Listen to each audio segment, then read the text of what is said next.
Welcome back sa ating channel mga kaibigan, at kung bago ka pa lang sa ating channel, please do like, subscribe and press that notification bell para updated ka sa mga bago nating video.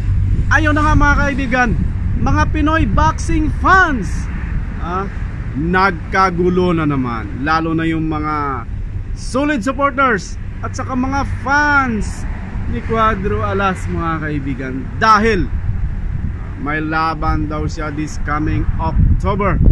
At ang kalaban ay matindi din, dalawang Pinoy ang tinalo. Si Sanchez mga kaibigan, mga kalaban niya. Ngayon mga kapatid, mina-mind games sila ng kampo ni Cuadro Alas. May mga pinapakitang picture, video, nabundat ang kanyang tiyan.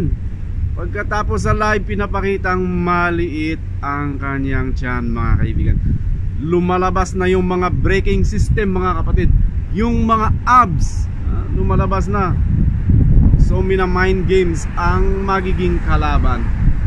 At ang mga haters ni Cuadro Alas, diba? So parang naguguluhan, ano ba talaga? Malaki ba ang tiyan? Maliit? O kung anong plastada mga kaibigan? Well, ang tanong ko dyan, may official announcement na ba?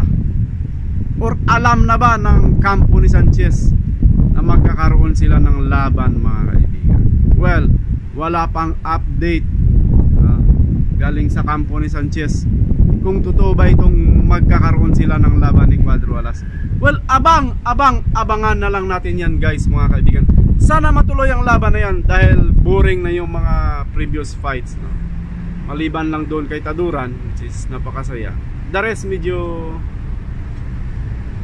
kunti lang ang tapal na binibigay sa kalaban. So tapalis ang kunting suntok lang. So hindi siya nagtapal more. So ganoon lang mga kaibigan. Update lang tayo. Abang lang kayo mga boxing fans.